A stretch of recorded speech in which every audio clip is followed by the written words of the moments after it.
नमस्कार, स्वागत है आप सभी का खबर भारत में। आपके साथ मैं हूं संयम जैन। शुरुआत इस वक्त की बड़ी खबर से जो भोपाल से आ रही है, जहां भोपाल में मध्य प्रदेश कांग्रेस कमेटी की दफ्तर में एक बड़ी बैठक चल रही थी। 2023 के आगामी चुनाव को लेकर कांग्रेस दफ्तर के अंदर बड़े नेताओं की यह बैठक चल रही थी, जहां जिला प्रभारी और जिला अध्यक्ष साथ में मौजूद थे। एक बड़ा डिसीजन कांग्रेस को लेना है 2023 के आगामी चुनाव की लेकर, उसी को संबंध में यह बैठक कांग्रेस कमेटी के दफ्तर भोपाल में चल रही है, जो कि अब खत्म हो चुकी है। कमलनाथ के साथ कई बड़े नेताओं ने यहां पर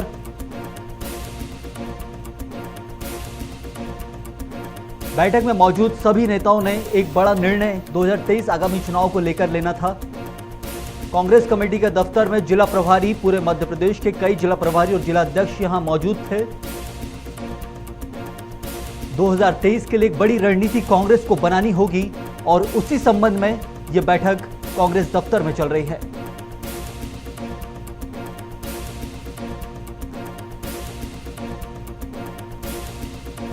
कोरोना काल के बीतने के बाद 2023-2018 के बाद कैसे बीता है ये सभी जानते हैं।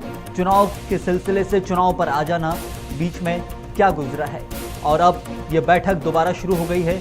बैठकों का दौर लगातार चलेगा। 2023 के आगामी चुनाव की रणनीतियां कांग्रेस को बनाना होगी, जिसमें जिला अध्यक्ष और प्रभारियों के साथ सभी नए दिशा निर्देश उनको जारी किए जाएंगे।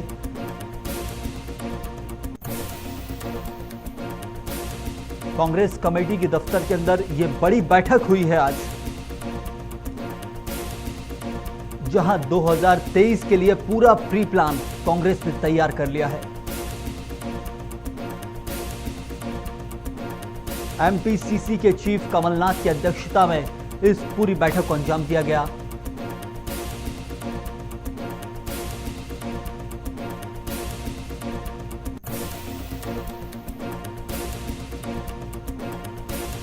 मध्य प्रदेश में आगामी चुनाव बहुत महत्वपूर्ण होने वाले हैं। उसी के बाद 2023 के चुनाव होंगे और 6 महीने बाद देश की सरकार का वो सेमीफाइनल कहलाता है। और आज की इस बड़ी बैठक पर सीधे लाइव हमारे साथ प्रदीप तलरेजा, हमारे संवाददाता भोपाल से जुड़ चुके हैं। प्रदीप, बड़ी बैठक कांग्रेस ने की है आज आगामी चुनाव को लेकर। जी बिल्कुल, आज पीसीसी चीफ कमलनाथ के निवास पर जो है सुबह 11 बजे से ही बैठक का दौर जारी था। लगातार इस बैठक के दौरान में ये भी देखा गया कि जो सदस्यता अभियान की अगर हम बात करें तो किस प्रकार से उस पर काम हो रहा है, या जन जागरण अभियान जो कांग्रेस के द्वारा लगातार चलाया जा रहा है, उस पर भी पूरा संज्ञान लिया गया। साथ साथ आगामी चुनाव जो है, चाहे पंचायत चुनाव की बात करें, चाहे नगरीय निकाय के चुनाव की बात करें, या सत्ता का सभी फाइनल, जो ये कहा जा सकता है कि सत्ता तो जो 2023 में जिस प्रकार से वापस मध्य प्रदेश की कहीं न कहीं कांग्रेस को लाने के लिए एक बड़ी बैठक जो थी आज वो हुई है। कई बड़ी संख्या में जो यहाँ पर जो पूर्व मंत्री थे वो यहाँ पर पहुंचे थे। लगातार कमलनाथ उनसे 1 to 1 चर्चा कर रहे थे। लगातार आने वाले समय में किस प्रकार से रणनीति बनाई जाएगी, किस प्रकार से कांग्रेस काम करेगी, उसको लेकर के एक बड़ी बैठक जो थी आज कमलनाथ निवास पर हुई है। आगे क्या कुछ रणनीति बनी है, साथ ही कौन बड़े नेता मौजूद थे? देखिए, 1 फरवरी से कांग्रेस एक बड़ा अभियान शुरू करनी चाह रही है। घर चलो घर चलो के जो एक अभियान जो उन्होंने पूर्व मुख्यमंत्री कमलनाथ ने आज ये आह्वान किया है कि ये जो अभियान है, इस अभियान को 28 दिन लगातार चलाया जाए। फायदा इस चीज का ये रहेगा कि सीधे जनता के बीच में जाएंगे। साथ साथ वो जो वोटर्स जो अभी तक जोड़ नहीं पाए हैं, या जो वो लोग जो कांग्रेस की विचारधारा या कांग्रेस से जो आज जुड़े नहीं है, उनको इस पर जोड़ने का जो लक्ष्य है वो कहीं ना कहीं रखा गया है। एक इसमें सबसे बड़ी चीज ये निकल कर है, जिस प्रकार से ये लक्ष्य रखा गया है, जिसमें स्पष्ट तौर पर ये कहा गया है कि हर घर में आपको पहुंचना है। जो भारतीय जनता पार्टी की सरकार की जो विफलता है उसको आपको गिनाना है। साथ साथ तमाम ऐसे कई जो मुद्दे हैं जिस पर सरकार कहीं ना कहीं विफल हुई है, उसको लेकर के कांग्रेस एक बड़ी रणनीति बनाने जाएगी, बनाकर इस पूरे अभियान को चलाएगी। इस अभियान की सबसे बड़ी खासियत ये रहेगी कि जो भी सदस्य जो कांग्रेस में शामिल होता है, उसके घर के बाहर जो है कांग्रेस का स्टिकर लगाया जाएगा। तो ये माना जा सकता है कि जिस प्रकार से अगर हम बात करें तो 2023 को लेकर के जहां Bharatiya Janata party active mode पर नहीं जाए, तो कहीं ना कहीं अब जो है कांग्रेस भी जो है उनके मुकाबले खड़े होने के लिए काम कर रही है। यदि आज से देखा जाए तो करीबन करीबन 1 साल 11 महीने 2 साल ले सकते हैं, और उससे पहले ही कांग्रेस की अध्यक्ष कमलनाथ ने इतनी बड़ी बैठक बुलाई है जहां पर अब पूरी रणनीतियां बनाई जा रही है। तो क्या इसको देखकर कुछ लग रहा है कि कोरोना काल में अब कुछ जनता से सीधे जुड़ाव होगा, क्योंकि कोरोना तो अभी गया नहीं है और सीधे बैठकें तो हो रही हैं। देखिए बिल्कुल, जिस प्रकार से सरकार को काम कर रही है, जनता के बीच में जाने का काम कर रही है, चाहे कोविड के समय की बात करके तो भारतीय जनता पार्टी की बड़ी संख्या में जो कार्यकर्ता थे वो जनता के बीच में जा रहे थे। बिल्कुल। जनता की जो जरूरत की चीजें है उसको लेकर भी कहीं ना कहीं वो काम भी करते हुए नजर आए थे। लेकिन अब कांग्रेस जिस प्रकार से काम कर रही है कि अब लोगों के बीच में कैसे जाना है, क्या विफलताएं सरकार की रही है, चाहे वो कोरोना काल के समय की अगर हम बात करें या अन्य जो दूसरे जो आयोजन सरकार के द्वारा किए गए हैं उनकी विफलताओं की अगर बात की जाए, अगर जो खास मुद्दे हैं जो हमने देखे हैं, किसानों का मुद्दा एक बड़ा मुद्दा निकलकर हमेशा ही सामने आता है, चाहे बेरोजगारी का मुद्दा हो, महंगाई हो, ऐसे अन्य तमाम कई जो मुद्दे हैं उसको लेकर के कांग्रेस कहीं ना कहीं भारतीय जनता पार्टी सरकार पे हमलावर लगी रहती है। लेकिन अब जिस प्रकार से आज जो बैठक हुई है, बैठक में जो घर घर चलो का जो एक अभियान जो चालू करने जा रही है कांग्रेस, कहीं ना कहीं इससे ये माना जा सकता है कि आगामी समय में जो 28 दिन ये जो पूरा कार्यक्रम चलेगा, 28 दिन का ये पूरा आयोजन है, इसमें बड़ी संख्या में लोग जुड़ेंगे। और साथ साथ जो एक लक्ष्य रखा गया था कि ज्यादा से ज्यादा जो लोगों को कांग्रेस पार्टी में जोड़ने का जो लक्ष्य था वो भी कहीं ना कहीं उसमें समावेश होगा, जिससे कांग्रेस पार्टी की जो स्ट्रेंथ है कहीं ना कहीं मजबूत करने के लिए पूरा काम किया जा रहा है।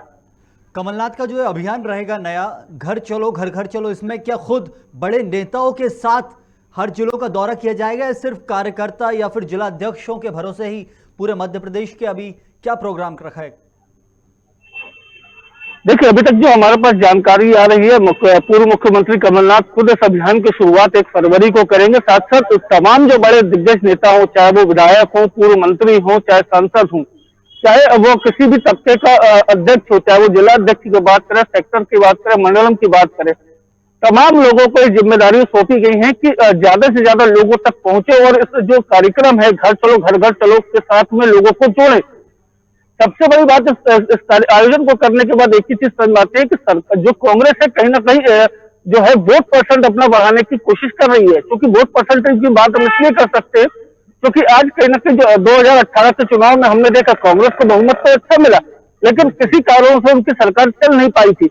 लेकिन आने वाले समय में कांग्रेस की यह कोशिश पूरी रहेगी या कमलनाथ की यह पूरी कोशिश रहेगी कि ज्यादा से ज्यादा जो युवा हैं, जो नई पीढ़ी है उसे साथ में जोड़ा जाए, ताकि जो युवा है उसे ये जानकारी हो कि कांग्रेस पार्टी क्या है और उसकी विचारधारा क्या है और किस प्रकार से कांग्रेस काम करती है।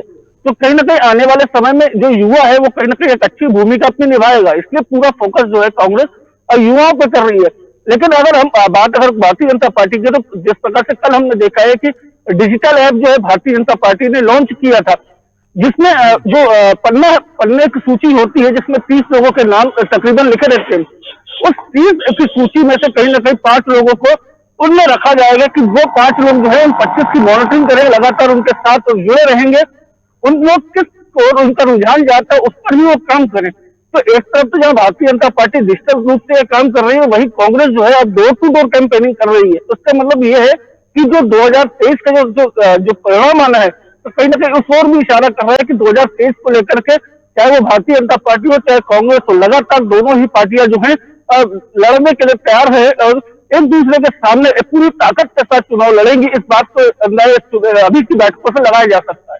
जी प्रदीप, अभियान का नाम ही दिया है घर चलो घर घर चलो, मतलब कोई घर छूटने वाला नहीं है, लेकिन जो कांग्रेस अपने खुद के घर के अंदर घर का भेदी लंका ढाए उसी से ही परेशान रही है। जो कांग्रेस के अंदर जो धड़े चलते हैं उसी कारण एक धड़ा टूटा था और सरकार गिर गई थी। तो क्या इस बार धड़ों में बटी रहेगी कांग्रेस या फिर कुछ कांग्रेस के कमलनाथ एक सूत्र में सबको बांध देंगे? देखिए बिल्कुल, जिस प्रकार से बात आपने बहुत सही कही है कि कांग्रेस जो है कहीं ना कहीं धाड़ों में बटती भी देखी जाती है। लगातार हमने देखा कि सिंधिया गुट अलग चलते हैं, दिग्विजय सिंह जी का गुट अलग चलता है, बात अगर कमलनाथ करे तो उनका गुट अलग चलता है। ऐसे तमाम जो कई बड़े दिग्गज नेता है उनके कहीं ना कहीं अपनी गुट चलती है, क्योंकि कहीं ना कहीं वो अपने क्षेत्रों में अपना एक बड़ा दबदबा वो वहां पर रखते हैं। अगर बात हम अजय सिंह राहुल भैया की करें तो वो भी इस समय विंध्य में कहीं ना कहीं बड़ी क्षमता के साथ अपने काम कर रहे हैं।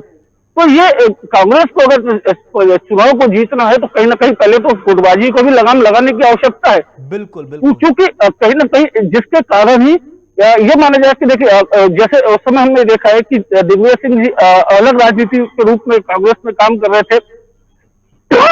वही दूसरा धड़ा जो था वो कहीं ना कहीं दूसरी ओर भी काम करता हुआ नजर आ रहा था। तो इस तरीके से जिस प्रकार से ये पूरा काम हो रहा था लगातार, हमने जो पूरे 15 महीने की सरकार थी कांग्रेस की, हमने वो देखा था। लेकिन अब कहीं ना कहीं कमलनाथ इन चीजों को बिल्कुल दूर करना चाहते हैं और जो पूरी विसंगतियां हैं उसको कहीं ना कहीं खत्म करके एक नई ऊर्जा के साथ फिर वो कांग्रेस को वापसी करवाना चाहते हैं। तो इस बात से अंदाजा लगा सकते हैं कि जो अभियान जो वो दे रहे हैं, तो कहीं ना कहीं ये अभियान आने वाले दिनों में कांग्रेस के लिए कितना फायदेमंद होगा या बीजेपी के लिए कितना घातक साबित होता है, ये तो आने वाला समय बताएगा। लेकिन अगर तैयारियों की अगर बात की जाए तो 2023 की तैयारियों के लिए एक बड़ा मौका जो है वो दोनों ही पार्टियां कर रही हैं और दोनों ही पार्टियां लगातार इसमें जुट गई हैं। 2023 के लिए तो कांग्रेस ने कमर कस ली है, लेकिन बात वही है कि जो जिला प्रभारी हो या जिला अध्यक्ष हो, कांग्रेस एक पुरानी पार्टी है, बहुत पुरानी। उसके अंदर ज़्यादा से ज़्यादा लोग उससे जुड़े हुए हैं, लेकिन समस्या सिर्फ वही आती है कि धड़े जो हैं वो नीचे जिलों के अंदर तो नहीं, लेकिन प्रदेश स्तर पर बहुत तगड़े तरीके से चलते हैं, जिसमें से एक धड़ा टूटा, सरकार गिर गई। लेकिन आज जो कमलनाथ ने बड़ी बैठक की है, उसके बाद शायद कयास लगाए जा सकते हैं कि सभी नेताओं को एक सूत्र में बांध कर जनता के बीच में एकता का कोई संदेश आज शायद कमलनाथ जरूर दें। जी प्रदीप, आखिरी। देखिए बिल्कुल जिस प्रकार से ये आपने बात कही है कि कहीं ना कहीं धड़ों की जो राजनीति है वो कांग्रेस में कहीं ना कहीं हावी देखी जाती है। बिल्कुल, सिर्फ धड़े कांग्रेस में नहीं, अन्य दूसरी पार्टियों में भी देखे जाते हैं। कहीं ना कहीं ये चीजें सामने खुलकर नहीं आती है। लेकिन कांग्रेस जिस प्रकार से ये लगातार गुटबाजी की जो बात हम कर रहे हैं, तो कांग्रेस में गुटबाजी लगातार देखी जाती है। ये वो चाहे 2003 की अगर हम बात करें, उससे पहले की अगर हम बात करें, तो लगातार इस प्रकार की ये चीजें वो देखने में आती रही है। क्योंकि अगर हम बात अगर कमलनाथ की करें तो कमलनाथ कहीं ना कहीं इस परिपक्व में है कि वो पार्टी को संजो कर रखना जानते हैं और उनको मालूम है कि आने वाले समय में 2023 उनके लिए कितना जरूरी है या कांग्रेस के भविष्य इतना जरूरी है। तो कहीं ना कहीं कमलनाथ ने जिस प्रकार से आज बातें की हैं, लोगों के साथ जो चर्चाएं की, तो कहीं ना कहीं एक बड़ा जो है फायदा कांग्रेस को मिल सकता है। वो करके भी दिखाया था बिल्कुल 2018 में, जब 10 महीने के लिए अध्यक्ष बनाया पीसीसी का और सरकार बन गई थी। बहुत शुक्रिया आपका प्रदीप, इस बड़ी जानकारी। कमलनाथ के आवास पर यह बैठक चल रही थी, जहां पर सभी बड़े नेता इकट्ठे थे, जिला प्रभारी और जिला अध्यक्ष भी मौजूद थे साथ ही साथ, जहां पर गुटबाजी से ऊपर उठकर कांग्रेस अब 2023 के लिए रणनीतियां बना रही है, जिससे वो घर घर चलो अभियान की शुरुआत करेगी और हर घर में दस्तक देकर वो अपना वोट बैंक बनाने की कोशिश करेगी। बढ़ेंगे अगली खबर की तरफ, जो है मध्य प्रदेश में ही अशोकनगर से। अशोकनगर में चोरों के हौसले बहुत बुलंद हो चुके हैं। एक रात के अंदर 4 चोरियों को एक साथ अंजाम दिया गया है। बड़ी चोरी की वारदात अशोकनगर जिले में है, जहां पर एक ही रात में 4 बड़ी चोरियों को वारदात को अंजाम दिया गया है अशोकनगर के अंदर। और यह पूरी की पूरी वारदात सीसीटीवी फुटेजेस में कैद हो चुकी है। पुलिस मामले की जांच कर रही है, सबूतों को खंगालने की कोशिश कर रही है। तफ्तीश में जुटी पुलिस आखिर क्या कुछ खंगाल पाई है, जल्दी हमारे संवाददाता आपको ये बताएंगे। लेकिन अशोकनगर के अंदर चोरियों की वारदात आज से नहीं, बहुत पहले से चल रही है और इसी के साथ चोरों का आतंक यूं तो पूरे मध्य प्रदेश में है, लेकिन अशोकनगर के अंदर एक ही रात में 4 दुकानों की चोरी होना, 4 दुकानों में चोरी होना एक बड़ी वारदात है।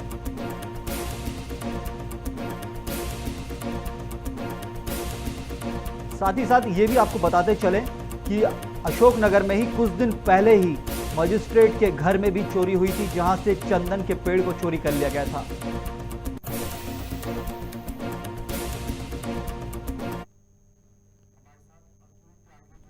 और इसी खबर में विस्तृत जानकारी के लिए हमारे साथ संवाददाता अतुल त्यागी जुड़ चुके हैं अशोकनगर से। अतुल, एक साथ एक रात में 4 चोरियों की यह बड़ी वारदात अशोकनगर में हुई है। जी अतुल। जी बिल्कुल, मैं आपको बता दूं, अशोकनगर के हृदय स्थल गांधी पार्क के पास वाली जो गली है, वहां पर एक ही रात में 4 दुकानदारों के ताले तोड़े गए। कई जगह ताले तोड़ने का प्रयास किया गया और कई जगह सामान भी ले गए। कोई बड़ा नुकसान तो नहीं हुआ है, पर एक सवालिया निशान पुलिस प्रशासन के ऊपर खड़ा होता है कि रात को 12:30 बजे की यह घटना है और वहां पर कई लोग आना जाना भी रहता है और इसके बावजूद भी चोर वहां पर अपना हाथ साफ करने के लिए पहुंचे और वो सीसीटीवी कैमरे में भी आए। अब देखना ये है कि अब पुलिस इस पर क्या कार्रवाई करती है।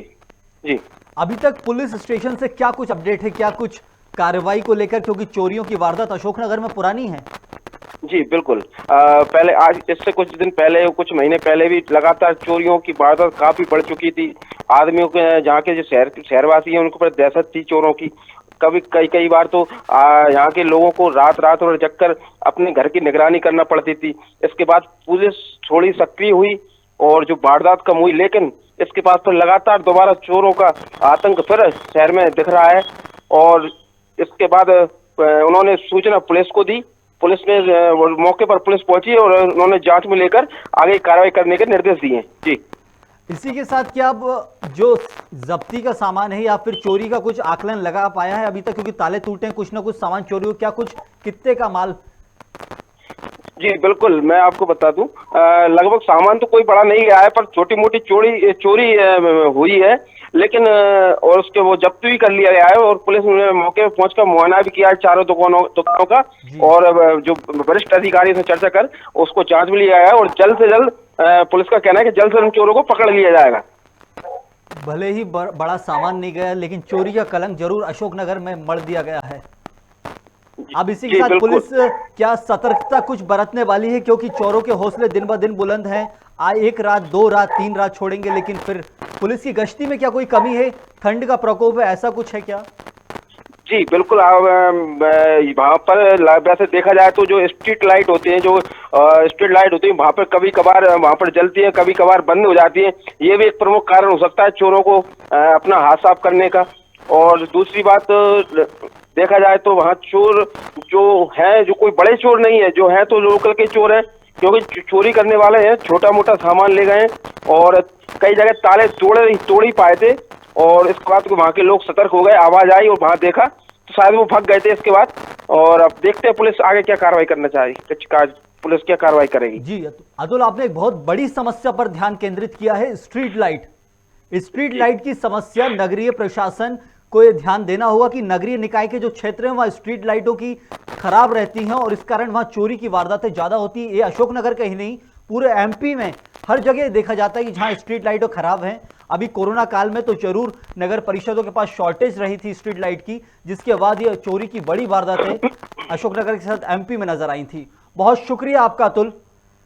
अशोकनगर के अंदर 4 जगह एक रात में चोरी हुई है। चोरी की बड़ी वारदातें सीसीटीवी में फुटेज कैद हो गई हैं। पुलिस मामले को खंगाल रही है। इस बुलेटिन में फिलहाल के लिए इतना ही। खबरों का सिलसिला खबर भारत पर लगातार जारी है। आप बने रहिए खबर भारत के साथ।